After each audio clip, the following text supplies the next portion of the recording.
ನಮಸ್ಕಾರಗಳು ಬಂಧು ಮಿತ್ರರೇ.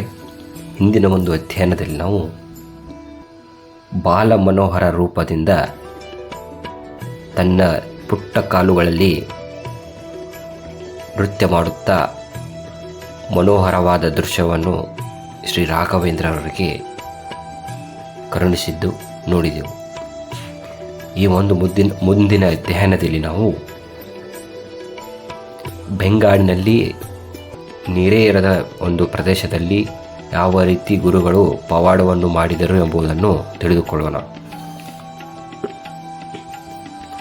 ಶ್ರೀ ರಾಘವೇಂದ್ರ ಸ್ವಾಮಿಗಳವರು ಶ್ರೀಕೃಷ್ಣ ಸಾಕ್ಷಾತ್ಕಾರದಿಂದಲೂ ಗ್ರಂಥ ರಚನೆಯಿಂದಲೂ ಉಡುಪಿಗೆ ಬಂದ ಕಾರ್ಯ ಯಶಸ್ವಿಯಾಗಿದ್ದರಿಂದ ಅಲ್ಲಿನ ಸಮಸ್ತ ಯತಿಗಳಿಂದ ಬೀಳ್ಕೊಂಡು ಸಂಚಾರ ಮಾಡುತ್ತಾ ರಾಮನಾಥಪುರಕ್ಕೆ ಬಂದು ತುಲಾಮಾಸ ಪ್ರಯುಕ್ತ ಕಾವೇರಿಯಲ್ಲಿ ಸ್ನಾನ ಮಾಡಿ ದಂಡೋದಕಗಳಿಂದ ಶಿಷ್ಯರನ್ನು ಅನುಗ್ರಹಿಸಿದರು. ಅಲ್ಲಿಂದ ಪಂಢರಪುರದ ಕಡೆಗೆ ಹೊರಟರು. ಮಾರ್ಗ ಸವಿಸುತ್ತಾ ಗಿಡ ಮರ ಕೆರೆ ಕುಂಟೆ ಯಾವುದೂ ಇಲ್ಲದ ಬೆಂಗಾಡು ತಲುಪಿದರು. ಪರಿವಾರದವರೆಲ್ಲ ಬಿಸಿಲಿನ ತಾಪಮಾನದಿಂದಲೂ ಬಾಯಾರಿಕೆಯಿಂದಲೂ ಬಳಲುತ್ತಿದ್ದರು. ಸೇವಕನೊಬ್ಬನ ಮಡದಿಗೆ ಪ್ರಸವ ವೇದನೆ ಪ್ರಾರಂಭವಾಯಿತು.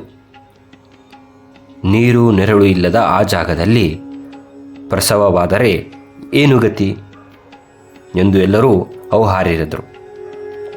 ಆಗ ಅದನ್ನು ತಿಳಿದ ಶ್ರೀ ರಾಘವೇಂದ್ರ ಸ್ವಾಮಿಗಳವರು ಮನೆಯಿಂದಿಳಿದು ಕೃಪಾದೃಷ್ಟಿಯಿಂದ ಅವರನ್ನು ನೋಡಿ, ಹೆದರಬೇಡಿ, ಶ್ರೀ ಮೂಲರಾಮ ಕಾಪಾಡುವನು ಎಂದು ಹೇಳಿ ಕಮಂಡಲವನ್ನು ನೋಡುತ್ತಾ ಧ್ಯಾನಾಸಕ್ತರಾದರು. ನೋಡುತ್ತಿದ್ದಂತೆ ಸ್ವಲ್ಪ ಹೊತ್ತಿನಲ್ಲಿ ಕಮಂಡಲವಿನಿಂದ ನೀರು ಉಕ್ಕಿ ಪ್ರವಾಹದಂತೆ ಹರಿಯತೊಡಗಿತು. ಆ ಮಹಿಮೆಯನ್ನು ಕಂಡ ಪರಿವಾರದವರು ಮೂಕಸ್ಮಿತರಾಗಿ ಆಶ್ಚರ್ಯದಿಂದ ಜಯಕಾರ ಮಾಡಿದರು. ಅಷ್ಟರಲ್ಲಿ ಪರಿಚಾರಕನೊಬ್ಬ ಕೆಲವು ದೊಡ್ಡ ಪಾತ್ರೆಗಳನ್ನು ತೆಗೆದುಕೊಂಡು ಬಂದು ಪ್ರತ್ಯಕ್ಷಳಾದ ಭಾಗೀರಥ ಜಲವನ್ನು ತುಂಬಿಸಿದನು. ಅಮೃತ ಸಮನಾದ ಆ ಜಲವನ್ನು ಪರಿವಾರದವರೆಲ್ಲ ತೃಪ್ತಿಯಾಗಿ ಕುಡಿದು ದನಿವಾರಿಸಿಕೊಂಡು ಧನ್ಯರಾದರು.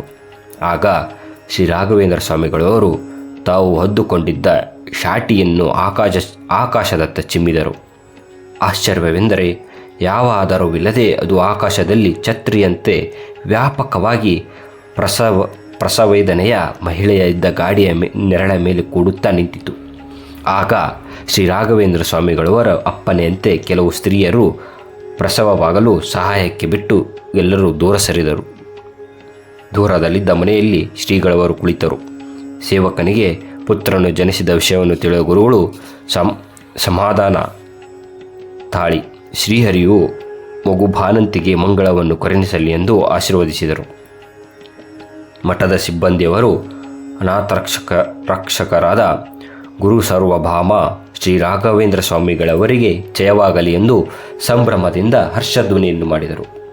ಹೀಗೆ ಅನೇಕ ಮಹಿಮೆಯನ್ನು ತೋರುತ್ತಾ ಶರಣಾಗತರಾದ ಆರ್ತರನ್ನು ಸಲಹುತ್ತಾ ಶ್ರೀಗಳವರು ನಾದ ಬ್ರಹ್ಮನೆಂದು ಖ್ಯಾತನಾದ ಪಾಂಡುರಂಗನ ದರ್ಶನ ಲಾಲಾಸರವಾಗಿ ವೈಷ್ಣವ ಕ್ಷೇತ್ರವಾದ ಪಂಢರಪುರದತ್ತ ಸಂಚಾರವನ್ನು ಬೆಳೆಸಿದರು. ಶ್ರೀ ರಾಘವೇಂದ್ರ ಗುರುಗಳು ಚಂದ್ರಭಾಗ ನದಿ ತಟದಲ್ಲಿರುವ ಪರಮ ವೈಷ್ಣವ ಕ್ಷೇತ್ರವೆಂದು ಪ್ರಸಿದ್ಧವಾದ ಪಂಢರಪುರಕ್ಕೆ ಬಂದರು. ಪುಂಡಲಿಕನೆಂಬ ಭಕ್ತನ ಭಕ್ತಿಗೆ ಮೆಚ್ಚಿ ಇಟ್ಟಿಗೆ ಮೇಲೆ ನಿಂತಿರುವ ವಿಠ್ಠಲರೂಪಿ ಕೃಷ್ಣನನ್ನು ಪಾಂಡುರಂಗನೆಂದು ಉಪಾಸನೆಯನ್ನು ಎಲ್ಲರೂ ಮಾಡುತ್ತಾರೆ. ಕನ್ನಡದ ಹರಿದಾಸರಿಗೆ ಕೇಂದ್ರ ಬಿಂದುವಾಗಿರುವ ಈ ಪಾಂಡುರಂಗ ವಿಠ್ಠಲ ಹರಿದಾಸರ ಮನ ದೈವನಾಗಿದ್ದಾನೆ.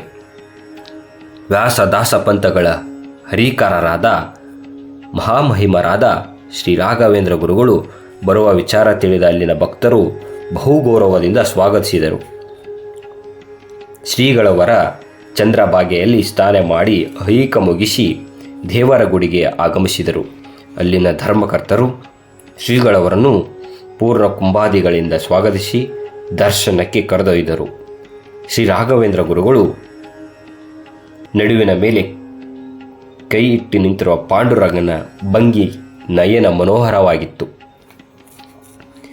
ವಿಠ್ಠಲನನ್ನು ಎವೆಕ್ಕದೆ ನೋಡುತ್ತಾ ದೇವರ ಪಾದದಲ್ಲಿ ಶಿರವಿಟ್ಟು ಭಕ್ತಿಯಿಂದ ಆನಂದ ಬಾಷ್ಪ ಸುರಿಸುತ್ತಾ ಸ್ತೋತ್ರ ಮಾಡುತ್ತಿರಲು ದೇವರ ಕೊರಳಿನಲ್ಲಿ ಹಾಕಿದ್ದ ಹೂವಿನ ಹಾರ ಗುರುಗಳಿಗೆ ಹಾಕಿದನೇನೋ ಎಂಬಂತೆ ಜರುಗಿ ಬಿದ್ದಿತ್ತು. ಗುರುಗಳ ಪಾಂಡುರಂಗನ ಅನುಗ್ರಹವಾಯಿತೆಂದು ಆನಂದಾತಿಶಯತೆಯಿಂದ ಹೊಂದಿದರು. ಅನಂತರ ಧನಕಾದಿಕಗಳನ್ನು ದೇವರಿಗೆ ಸಮರ್ಪಿಸಿ 3 ದಿನ ಉತ್ಸವ ನಡೆಯಲು ಗುರುಗಳು ವ್ಯವಸ್ಥೆ ಮಾಡಿ ಪರಿವಾರ ಸಹಿತರಾಗಿ ಬಿಡಾರಕ್ಕೆ ಆಗಮಿಸಿದರು.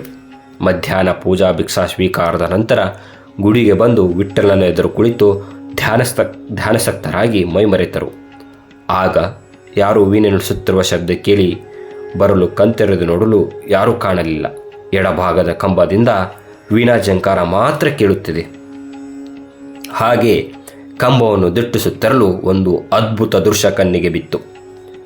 ಕಾಷಾಯಂಬರ ಜಟಾಧಾರಿಗಳಾದ 12 ನಾಮಗಳಿಂದ ತುಳಸಿ ಮಾಲೆಯಿಂದ ಅಲಂಕೃತರಾಗಿ ವೀಣೆಯನ್ನು ನುಡಿಸುತ್ತಿರುವ ತೇಜಾರೂಪಿಗಳಾದ ಮುನೀಶ್ವರರು ಕಾಣಿಸಿಕೊಂಡರು.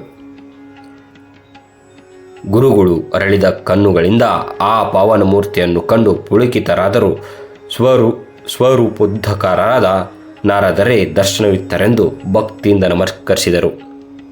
ಅದನ್ನು ಕಂಡ ಪರಿಜನರು, ಸ್ವಾಮಿ, ಇದು ಪುರಂದರದಾಸರ ಕಂಬವಂತೆ, ತಾವು ವಂದಿಸಬಹುದೇ ಎಂದು ಪ್ರಶ್ನಿಸಿದರು. ಆಗ ಗುರುಗಳು ನಸುನಕ್ಕು, ನಮ್ಮ ಉದ್ಧಾರಕರಾದ ಗುರುಗಳು ಮೂಲ ರೂಪವಾದ ನಾರದರಿಗೆ ನಾವು ನಮಸ್ಕಾರ ಮಾಡಿದೆವು ಎಂದು ಹೇಳಿ ಪಾಂಡುರಂಗನ ದರ್ಶನ ಮಾಡಿ ಇಳಿದುಕೊಂಡಿದ್ದ ಬಿಡಾರಕ್ಕೆ ಮರಳಿದರು. ಜ್ಞಾನಿಗಳ ವರ್ತನೆ ಸಾಮಾನ್ಯರಿಗೆ ಅರ್ಥವಾಗುವುದಿಲ್ಲ.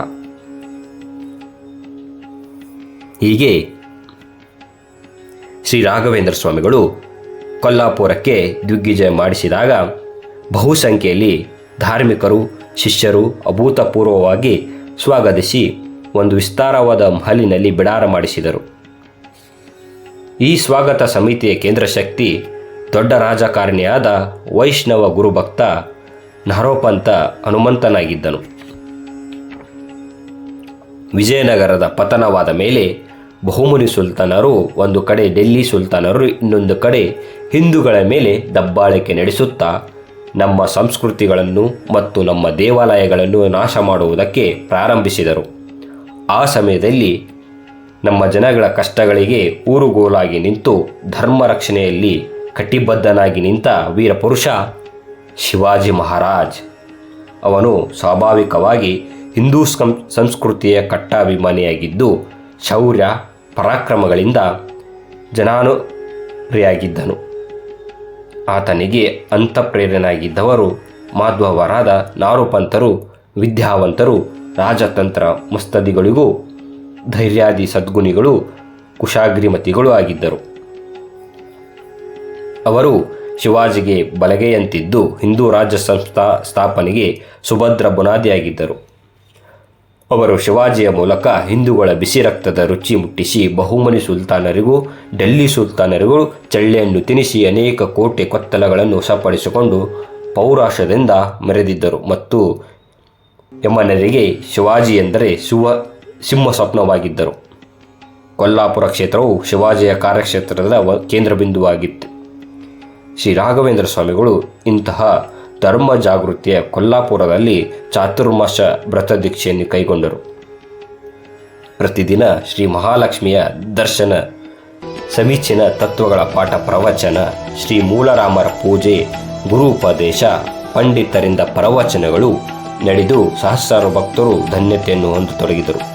ನಾರೋಪಂತರು ಶಿವಾಜಿಗೆ ಗುರುಗಳ ಮಹಿಮೆಯನ್ನು ತಿಳಿಸಿ ಅವನನ್ನು ಕರೆತಂದರು. ಆತನು ಶ್ರೀಗಳವರ ತೇಜಸ್ಸನ್ನು ಕಂಡು ಭಕ್ತಿಯಿಂದ ನಮಸ್ಕರಿಸಿದನು ಮತ್ತು ತಮ್ಮ ರಾಜಮಂದಿರಕ್ಕೆ ಬಂದು ಆಶೀರ್ವಾದ ಮಾಡಬೇಕೆಂದು ಪ್ರಾರ್ಥಿಸಿದನು.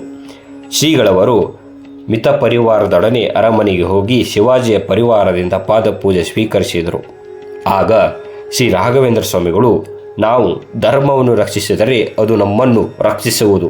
ನೀವು ಮಾಡುತ್ತಿರುವ ಧರ್ಮ ರಕ್ಷಣೆಯ ಕಾರ್ಯವು ಯಶಸ್ವಿಯಾಗಿ ವಿಜಯ ಪರಂಪರೆಗಳು ನಿಮಗೆ ಕರುಣಿಸಲೆಂದು ನಮ್ಮ ಉಪಸ್ಯಮೂರ್ತಿಯಾದ ಶ್ರೀಮೂಲರಾಮನನ್ನು ಪ್ರಾರ್ಥಿಸುತ್ತೇವೆ. ನಮ್ಮ ಆಶೀರ್ವಾದವು ಸದಾ ನಿಮಗೆ ಯಶಸ್ಸು ಕೊಡುತ್ತದೆ ಎಂದು ಹರಿಸಿದರು. ಚಾತುರ್ಮಾಸ ವ್ರತ ಮುಗಿಸಿ ಶ್ರೀಗಳವರು ಮಹಾಸಂಸ್ಥಾನದೊಡನೆ ಸಂಚಾರತ್ವನ ನಾಸಿಕಕ್ಕೆ ಹೋಗಿ ಗೋದಾವರಿಯಲ್ಲಿ ಸಂಕಲ್ಪ ಪೂರ್ವಕವಾಗಿ ಸ್ನಾನ ಮಾಡಿದರು. ಪೂಜ್ಯಾಯ ರಾಘವೇಂದ್ರಾಯ ಸತ್ಯಧರ್ಮರತಾಚ ಭಜತಃ ಕಲ್ಪವೃಕ್ಷಾಯ ನಮತಃ ಕಾಮಧೇನವೇ. ಧನ್ಯವಾದಗಳು.